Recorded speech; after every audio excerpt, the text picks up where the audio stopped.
Hello guys, नमस्कार। मैं हूं जय सिंह जाखड़। स्वागत है आपका अपने यूट्यूब चैनल साइंस वाले में। तो गाइज, लास्ट लेक्चर में हमने बात की थी एग्रीकल्चर प्रैक्टिस की। ठीक है गाइज, हमने पढ़ा था एग्रीकल्चर दो वर्ड से मिलकर बना होता है। एग्रा जिसका मीन्स होता है फील्ड और कल्चर का मीन्स कल्टीवेशन। हमने लास्ट लेक्चर में ये भी देखा था कि किस तरह से सोइल एग्रीकल्चर प्रैक्टिस की जाती है। ठीक है, क्रॉप सीजन पढ़े थे हमने। क्रॉप सीजन की बेस पर क्रॉप्स को 2 पार्ट्स में डिवाइड किया था, रबी क्रॉप, खरीफ क्रॉप। ठीक है, उसके अलावा हमने ये भी देखा था कि किस तरह से बेसिक प्रैक्टिस की जाती है एग्रीकल्चर की। तो उसके अंदर हमने देखा सबसे पहले कि सॉइल को प्रिपेयर किया जाता है।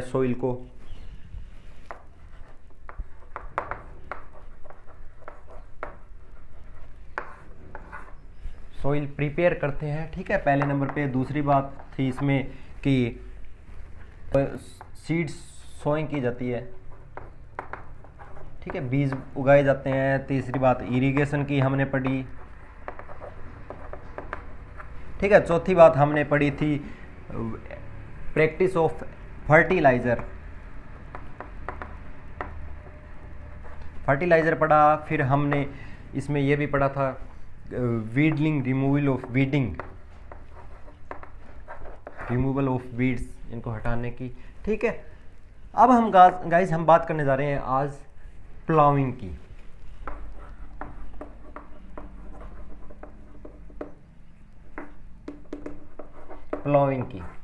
गाइस, प्लाउइंग और इसको टिलिंग भी बोलते हैं।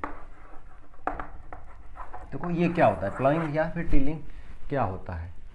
टिलिंग या प्लाउइंग का मीन्स होता है सोइल को टर्न करना। सोइल को क्या करना गाइस? टर्न करना। टर्न करने का मतलब पलटना, यानी कि ऊपर वाली सोइल नीचे चली जाए और नीचे वाली सोइल ऊपर आ जाए। उस प्रोसेस को बोला जाता है प्लाउइंग।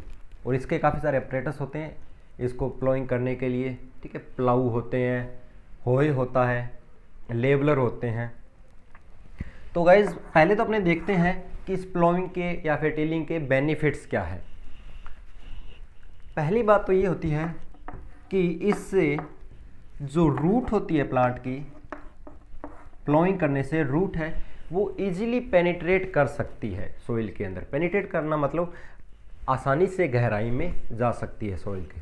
ठीक है, एक तो ये फायदा हुआ जिससे क्रॉप अच्छी बढ़ती है। दूसरी बात इसकी ये आती है प्लाउइंग की कि इससे सोइल ल्यूजन हो जाती है। ठीक है, सोइल ल्यूजन होने से इसके अंदर जो फार्मर फ्रेंडली ऑर्गेनिज्म होते हैं लाइक अर्थवॉर्म या फिर और माइक्रो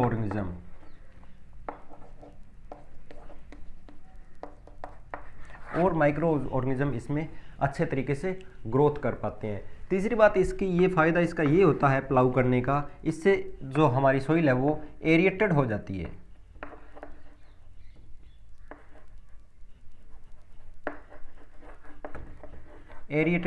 मतलब एयर पहुंच जाती है सोइल के अंदर। ठीक है, प्रॉपर अमाउंट में एयर पहुंच जाती है जिससे प्लांट की रूट है वो आसानी से इजीली ब्रीथ कर पाती है। नेक्स्ट बात इसका ये भी फायदा होता है कि इससे वीडिंग हो जाती है। इससे क्या हो जाती है गाइस? वीडिंग हो जाती है, यानी कि जो कचरा या खरपतवार उग रही होती है वो इससे किल हो जाती है, डैमेज हो जाती है, या फिर उसको ख़त्म कर दिया जाता है। ठीक है गाइज, तो ये प्लाउइंग का मतलब होता है सॉइल को टर्न करना, या फिर इसको टिलिंग के नाम से भी जाना जाता है। उसके ये कुछ बेनिफिट्स थे। अब हम गाइज बात करते हैं कि प्लाउइंग कैसे कैसे की जाती है, या फिर किन किन चीज़ों से प्लाउइंग की जाती है।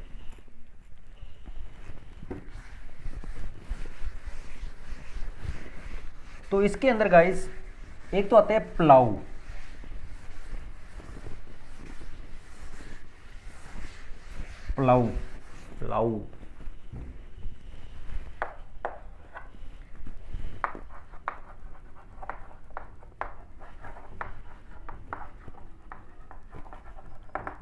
Practice of ploughing. एक होते हैं प्लाऊ।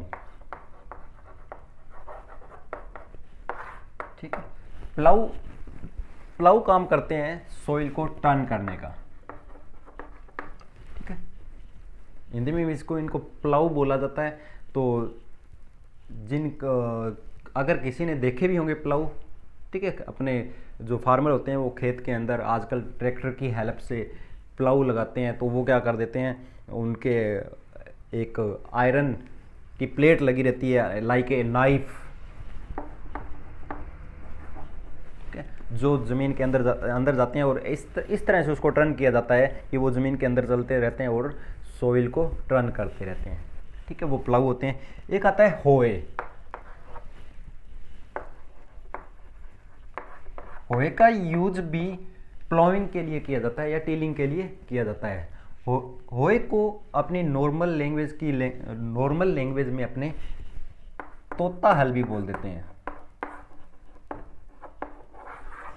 ठीक है, तोता कह देते हैं जिनके आगे एक रोड लगी रहती है और साइडों के अंदर उस रोड के सब्बल बोलते हैं, जिसको उसके साइडों के अंदर नाइफ की तरह ब्लेड लगे रहते हैं और वो ज़मीन के अंदर से ऐसे चलते हैं। ट्रैक्टर की हेल्प से आजकल ये होए का काम भी किया जाता है, ठीक है, तोता हल भी बोल देते हैं इनको।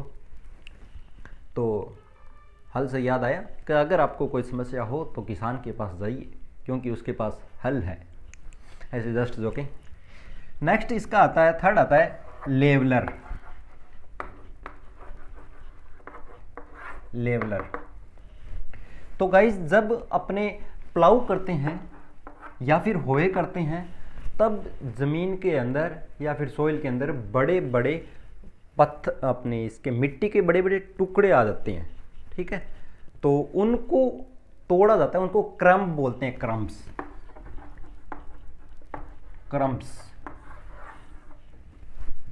मिट्टी के टुकड़े होते हैं बड़े बड़े, जब प्लाऊ या होए किया जाता है उस टाइम ज़मीन से निकलते हैं, यानी कि ज़मीन के बन जाते हैं, इतने बड़े बड़े भी हो जाते हैं, ठीक है, उनको क्रम्प्स बोलते हैं। क्रम्प्स को तोड़ने का, ब्रेक डाउन करने का काम करता है लेवलर, ठीक है, लेवलर उनको तोड़ता है। इसके अलावा ये ये लेवल करने का काम भी करता है, ये सोइल को लेवल करने का काम भी करता है,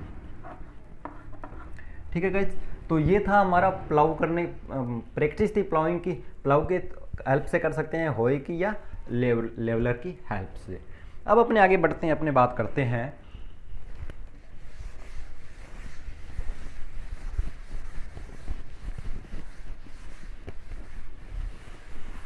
सोविंग ऑफ सीड।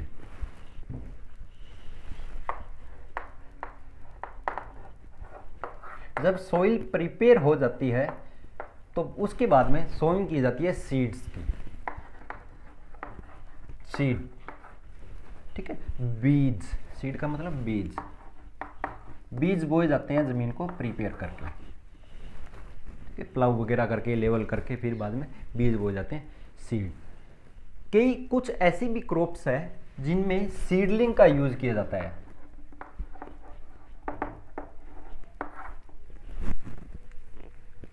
ठीक है, सीडलिंग को अपने बोलते हैं हिंदी के अंदर पंजीरी भी कह देते हैं, पंजीरी, यानी कि जैसे राइस के क्रॉप को पहले नर्सरी के अंदर उगाया जाता है, उसके बाद में जब वो छोटे छोटे प्लांट उग जाते हैं उनको वहाँ से रिमूव करके फील्ड के अंदर लगा दिया जाता है, फील्ड के अंदर इनको लगा देते हैं। इस प्रोसेस को ट्रांसप्लांटिंग भी बोलते हैं, ट्रांसप्लांटिंग, ट्रांसप्लांटिंग भी बोला जाता है। प्लांट्स है पहले नर्सरी में तैयार किए जाते हैं। इसके अलावा कुछ और वेजिटेबल है, राइस के अलावा कुछ और वेजिटेबल भी है, राइस के अलावा कुछ वेजिटेबल भी होते हैं, ऑनियन, प्याज में भी यही सिस्टम किया जाता है, पहले नर्सरी के अंदर उनको छोटे छोटे प्लांट्स को तैयार किया जाता है, फिर उनको फील्ड में लगाया जाता है, ठीक है। और ये जो पंजीरी होती है इसको सीडलिंग बोलते हैं, सीडलिंग, ठीक है गाइस, या फिर सीडलिंग या फिर सीड, यानी कि सोविंग की प्रोसेस अपने रीड कर रहे हैं, पढ़ रहे हैं। सोविंग के अंदर बीज बोना। अब सोविंग करने के लिए सीड ड्रिल का यूज भी करते हैं, सीड ड्रिल यानी कि बिजाई की मशीन, बिजाई की मशीन का यूज किया जाता है। देखो गाइज, इसके अंदर इसकी शेप अपने नहीं बनाएंगे। इस सीडिंग ड्रिल की हेल्प से सीड को बोया जाता है, सीड को ज़मीन के अंदर डाला जाता है। एक फिक्स इंटरवल के साथ में एक फिक्स डिस्टेंस बनी रहती है एक प्लांट से दूसरे प्लांट्स के बीच में, ताकि उनको प्रॉपर न्यूट्रिशन वगैरह मिल सके और क्रॉप प्रोडक्शन हमारा अच्छा हो।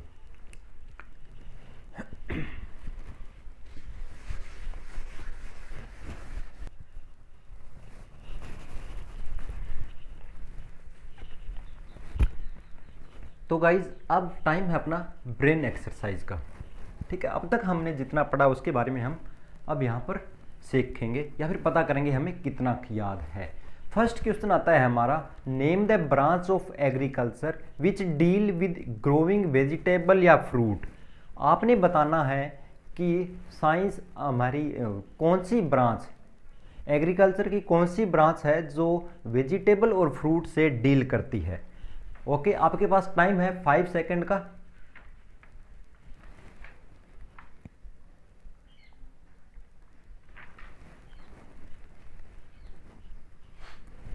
ओके, वो होती है हॉर्टिकल्चर, HORTICULTURE, हॉर्टिकल्चर बोलते हैं जिसको। ठीक है, ये एग्रीकल्चर की वो ब्रांच है जो वेजिटेबल और फ्रूट के साथ डील करती है। Okay, second question, the grains we obtained from a crop is called product, produce या सीरियल्स। जो ग्रेन्स, ठीक है, जो ग्रेन्स हमें क्रॉप से मिलते हैं, जो ग्रेन्स हमें क्रॉप से मिलते हैं उनको क्या बोला जाता है? क्या उनको प्रोडक्ट कहते हैं या उनको प्रोड्यूस बोलते हैं या सीरियल बोलते हैं? ओके, आपके पास टाइम है 5 सेकेंड।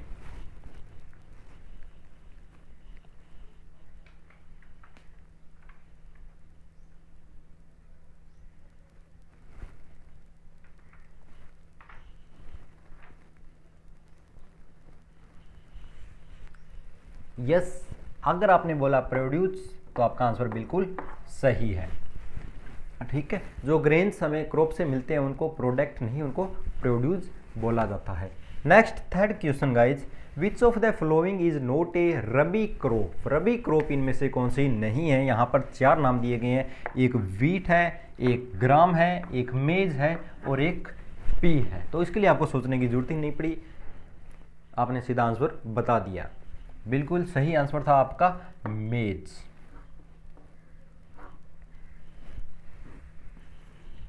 नेक्स्ट हमारा फोर्थ क्वेश्चन आता है, where do the seeds of rice sown first.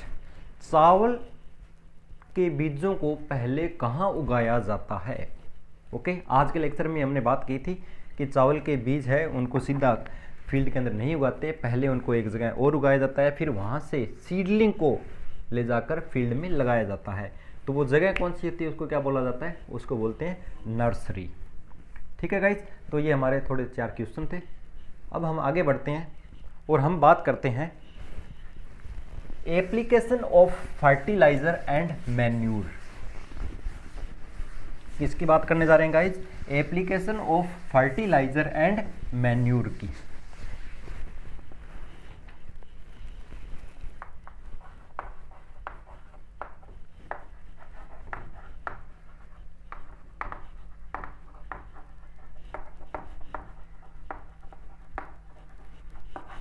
Fertiliser and manure.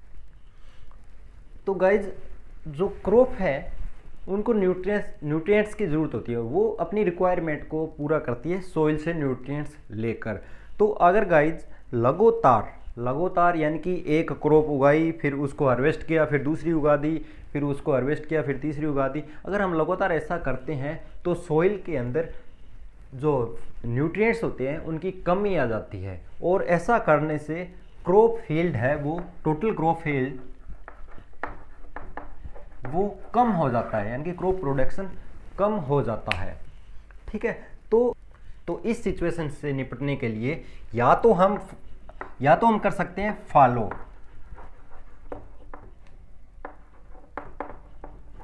Following कर सकते हैं, यानी कि इसका मीन्स होता है कि जो फील्ड है उसको कुछ टाइम के लिए छोड़ देना, उसके ऊपर कोई फसल वगैरह न लगाना। या फिर दूसरा मेथड है हम उनको मैन्यूर या फर्टिलाइज़र प्रोवाइड करवाएं, मैन्यूर और फर्टिलाइज़र उनको प्रोवाइड करवाएं। तो गाइज बात करते हैं अपने मैन्यूर की। मैन्यूर 3 टाइप्स का होता है। एक होता है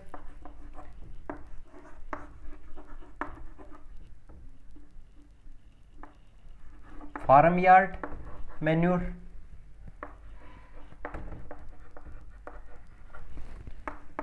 एक होता है कंपोस्ट,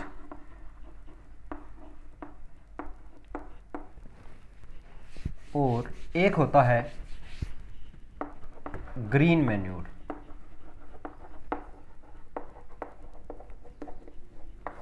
ठीक है गाइज, मैन्यूर कितने टाइप का हुआ? 3 टाइप का। एक फार्म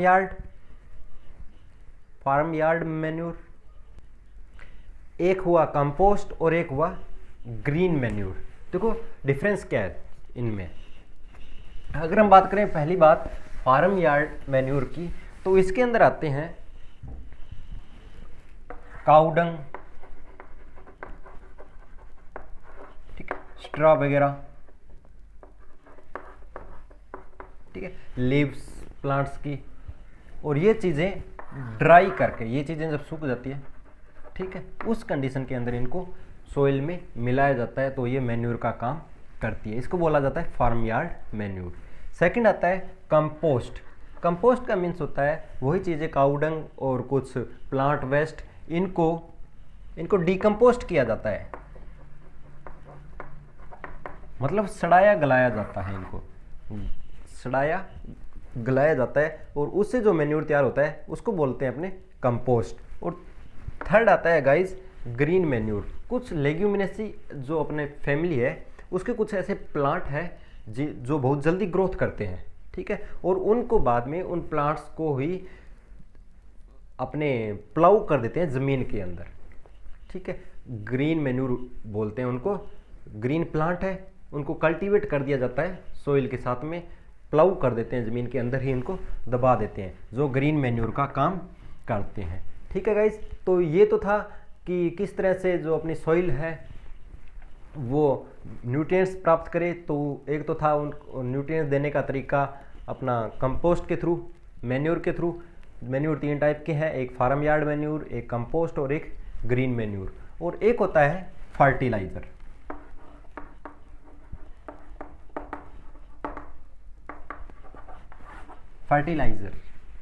ठीक है, फर्टिलाइजर्स भी फार्मर आजकल यूज़ करते हैं। आपने देखा होगा, अगर कभी आपने देखा है फर्टिलाइज़र का पैक, तो फर्टिलाइज़र के उसके ऊपर लिखा होता है NPK। मेनली उसके अंदर नाइट्रोजन, फास्फोरस और पोटेशियम होते हैं, ठीक है, और कई जगह कैन भी होता है, CAN। कई बैग्स के ऊपर जो फर्टिलाइज़र के बैग होते हैं उनके ऊपर कैन भी लिखा रहता है। तो इन फर्टिलाइज़र के थ्रू भी अपने न्यूट्रिएंट्स सोइल को प्रोवाइड करवा सकते हैं।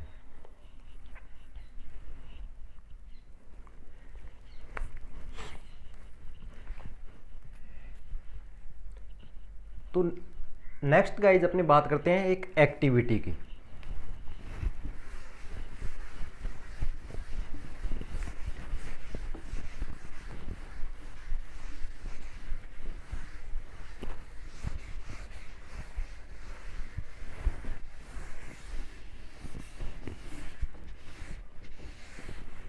एक्टिविटी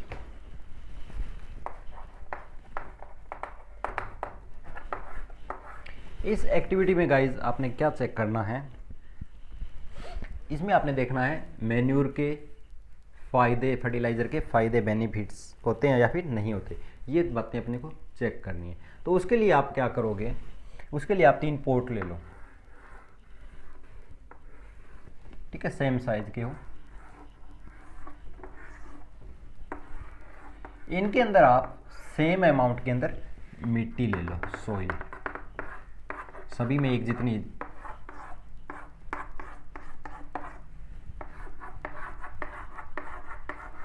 और इसके अंदर आप दो सभी में सीडलिंग प्लांट दे दो या फिर लगा दो, सीडलिंग प्लांट, यानी कि जो दालें वगैरह होती हैं उनको रात को भिगो के छोड़ दो शाम को, और सुबह तक वो उग जाते हैं। ठीक है, उगते हुए को बोलते हैं, उगते हुए प्लांट को बोलते हैं सीडलिंग प्लांट। वो इनमें दो दो डाल दो। आप क्या करो, वो सीडलिंग प्लांट लगाने से पहले इस फर्स्ट वाले, इनको नाम दे दो A B C। ठीक है, फर्स्ट वाले के अंदर ऐड करो आप, फर्स्ट वाले के अंदर सॉइल के अंदर आप ऐड करो काउडंग, काउडंग मैन्यूर यूज करो। ठीक है, बी वाले में आप ऐड करो यूरिया, और सी वाले में कुछ भी ऐड मत करो। फिर इनको ऐसी जगह पर छोड़ दो जहां पर आप इनको डिस्टर्ब न करो, और रोजाना इनको वाटरिंग करते रहो, इक्वल अमाउंट के अंदर तीनों को पानी देते रहो रोजाना। और आप चेक करो कि 7 दिनों के बाद में कौन से पॉट के अंदर आपको कोई डिफरेंस नज़र आ रहा है, दिखेगा या नहीं दिखेगा। तो 7 दिन तक आपने पानी देना है इनको, और फिर चेक करना है कि इनके अंदर उगने वाले प्लांट्स पर क्या इफेक्ट पड़ता है, कौन सा प्लांट जिनको काउडंग या फिर मैन्यूर दिया था वो प्लांट कैसा है, जिसको यूरिया दी गई थी वो कैसा है, और जिसको कुछ नहीं दिया गया वो कैसा है। ठीक है, आपको कोई डिफरेंस पता लगे तो कमेंट बॉक्स में मुझे भी लिख के बताइए। Thank you guys.